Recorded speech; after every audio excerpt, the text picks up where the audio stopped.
Hello, let's talk about Gene Wolfe's 1988 work, There Are Doors, a fantasy science fiction novel. It's always hard to tell with Gene Wolfe. Gene Wolfe, born in 1931, died in 2019, a very highly lauded science fiction and fantasy writer, known sort of as a writer's writer, maybe not didn't never got huge commercial success, at least as far as I can tell. The biggest thing probably being his book of the new sun trilogy, quadrilogy actually, and then there's the book of the book of the new sun, and then the book of the long sun are probably the books that he's best known for, works that really make the reader work for it to figure out what the heck's going on, and that probably unsurprisingly isn't a ticket to bestseller success and stuff like that. But it also has meant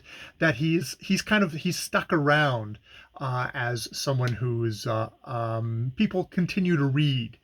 So I have a bunch of his books. I picked up this one through, I think, the BookTube spin of just like, oh, I should really get to a Gene Wolfe book because I've collected a bunch, but never actually, it's actually, well, I know I've read the book of the new sun quadrilogy a while ago and can't remember anything about it, but yeah, I thought I'd do this one. So this book, There Are Doors, is sort of set in a kind of a contemporary 1988 where this man, Green, he goes by a couple of names because it's Gene Wolfe, nothing can be simple, who follows a woman, Laura, who might be a goddess into an alternate world, or does he?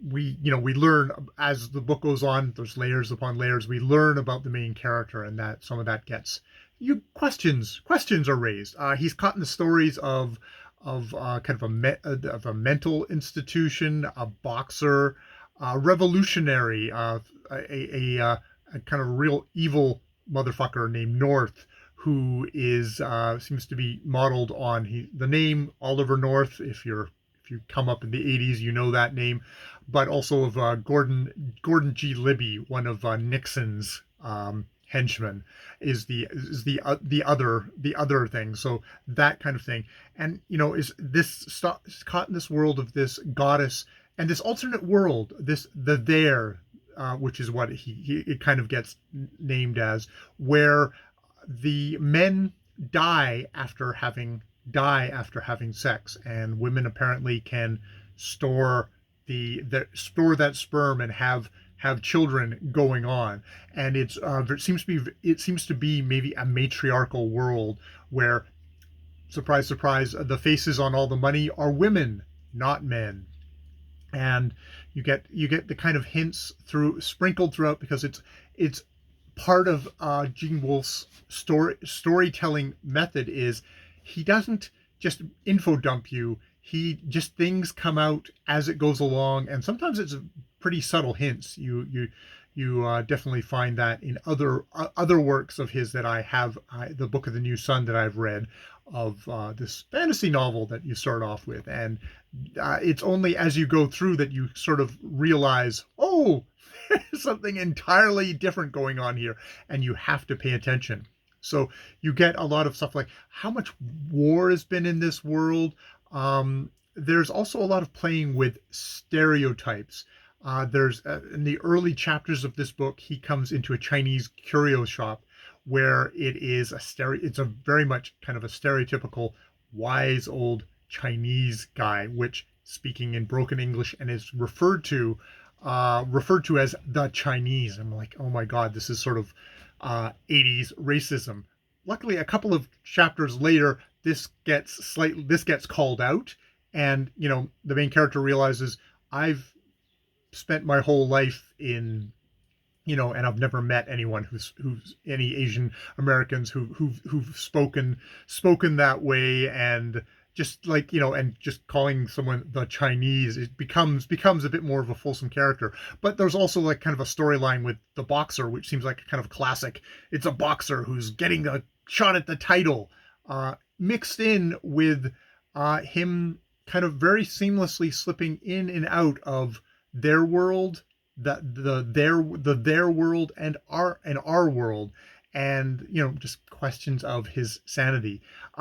There's also just sort of the interaction with the idea of the feminine in this book. This is very much, this is a hapless male character who doesn't really have much to distinguish himself, who is following a goddess, someone who seems to maybe live forever and has had multiple lovers throughout the time periods. And there's this thing of like, yeah, going to a world where men die after you have sexual relations with them, but also she being immortal. So even if it was this world, just being able to just outlive everyone, which is quite odd. And into this mix comes a doll that he picks up, which seems to be just sort of a miniature version of the goddess Laura, that starts talking to him, and he develops a relationship with that.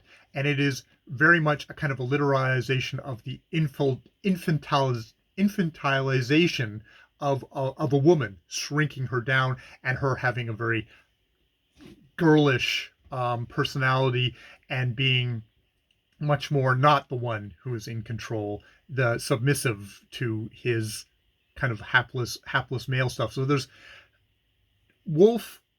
It's uncomfortable, and it's also, you get the sense that Wolfe is kind of playing with stuff here and commenting on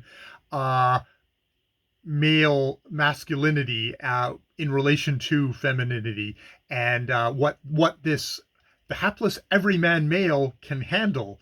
And can he handle the goddess, or would he much rather be with a little infantile, tiny little woman? And how healthy or fucked up is that?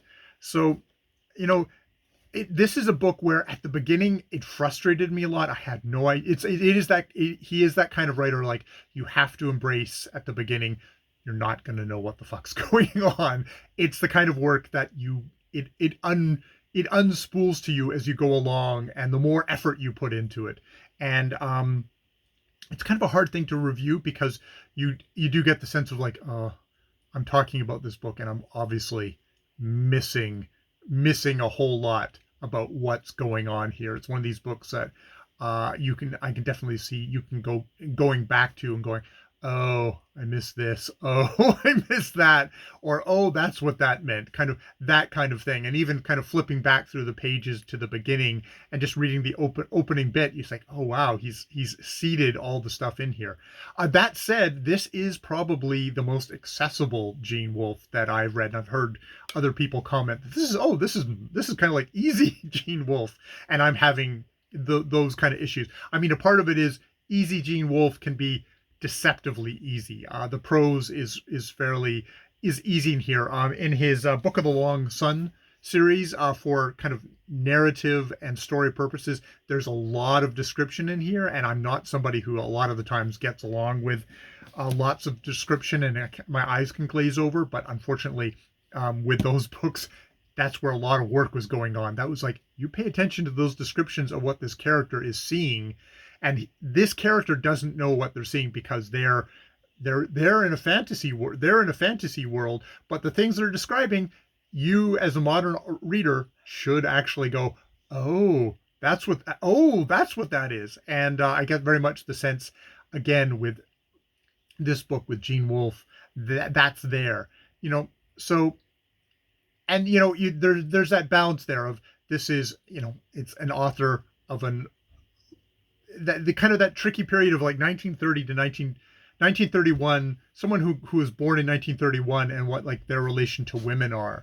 And you kind of going with, okay, well, how much of this, like, it's like, we can only have, actually, there's a goddess, there's the doll, there's the infantile tiny woman, and there's another woman who is either a spy or maybe a prostitute in there. And those are some kind of uncomfortable, it's one of those things of like, is Wolfe commenting on how the male protagonist of this book basically divides women up that way and is missing the actual woman? It's more of a comment. It's not a comment on women as much as it's a comment on how his protagonist views and interacts and is comfortable with how they are comfortable with women, comfortable worshiping them, comfortable them being a little child, or comfortable with them, or kind of anxieties of, oh, this is a spy, or oh, this is a prostitute, that kind of thing. So, and so I think I respect Woolf enough that this isn't him saying, "Oh, this is what women are." This is like, no, this is him saying, "This is what men think women are," without also acknowledging that Woolf is a guy of his time, and there might be his own misogyny in there, his own sexism in there, which you know is unavoidable in a patriarchal society to slip out of. But so yeah, it was a really interesting read, as I put it. And it's like the more you think about it, the more I realize I know nothing about it, which made it very uncomfortable to try and get myself up to a point where I was going to do a review about it. So that said, there are doors. That said, I have read a good while ago, like 10, 15 years ago, I read the Book of the New Sun. I got super enthusiastic because I was in that period of my life. I got the next quadrilogy, which was the Book of the Long Sun. I got those books, and because this is me. Oh, I'm into secondhand bookstores. I then bought a whole bunch of standalones of Gene Wolfe's work. So I have a giant library of an author who I respect, but I've never gotten around to actually reading his books. And it was only through the BookTube spin that I finally picked up There Are Doors, and it was really rewarding. It's not easy. It's not an easy read, but it's a rewarding read, and it's a challenging read. There's very much different parts of myself. I think some people are probably like, I only read stuff that challenges me, that pushes me to my very limits. And then there are people who are like, no, I just read for a good story. I don't want to have to kind of like be bouncing off the text and stuff like that. I think I'm somewhat of a mix. I'm probably mostly, oh, I want a story and enjoy myself and have interesting things, but there being a kind of a foundational kind of narrative that I can grab a hold of, and it's going to carry me along through. Gene Wolfe falls into that kind of rare category of authors of, oh, I'm going to have a hard time. I'm going to be frustrated. I'm not going to know what the hell's going on at all points, but it's really worth the ride, and it really helps expand me a little bit as a reader. So, yeah. That said, I'm going to put a couple more of these books on my list. I'll try and figure out, it's like, okay, what should be a good goal? Because I have to admit, there's a part of me that this is a little bit, even as much as I enjoy it once I get into it, there's a part of it when I sit down at the plate and see what's on the menu. It's like, oh, it's a bit of broccoli, but it's good broccoli, and it's really good broccoli. Which is that is not a knock on broccoli. That is not a knock on Gene Wolfe. It's just it's an acknowledgement of why he's maybe a writer's writer and not somebody that everybody is just going to pick up and gobble all his books down fast. Because you can't gobble down his books fast. Or at least I can't gobble down his books fast. I'm still struggling with There Are Doors right now, trying to figure out how I feel about it, what I think about it, what the hell happened in this book, and what does it ultimately mean. But it's a good experience. It's a good experience to have, and I enjoyed that. All right, I've babbled. I've been Jay. More videos later.